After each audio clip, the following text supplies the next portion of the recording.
Indian cinema ఇండస్ట్రీలో top director ఎవరంటే టక్కని చెప్పే పేరు రాజమౌళి.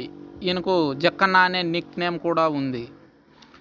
అయితే బాహుబలి 1, బాహుబలి 2, RRRతో తెలుగు సినీ ఇండస్ట్రీని ఇంటర్నేషనల్ లెవెల్కి తీసుకెళ్లిన చరిత్ర మాత్రం రాజమౌళికి దక్కింది. అయితే సింహాద్రి, ఛత్రపతి, విక్రమార్కుడు, మగధీర ఇలా ఇండస్ట్రీ హిట్ల తర్వాత రాజమౌళి అనూహ్యంగా కమెడియన్ సునీల్ను పెట్టి హీరోగా మర్యాద రామన్న అనే సినిమా చేసిన విషయం తెలిసిందే. అయితే ఈ సినిమా హాలీవుడ్ సినిమాకి రీమేక్ అని మీలో ఎంతమందికి తెలుసు?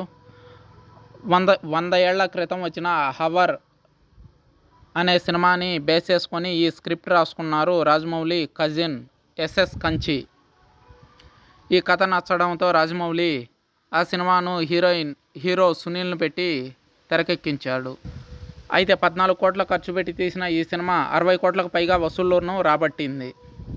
అయితే ఈ సినిమాపై మీ ఒపీనియన్ కామెంట్ రూపంలో తెలియజేయండి.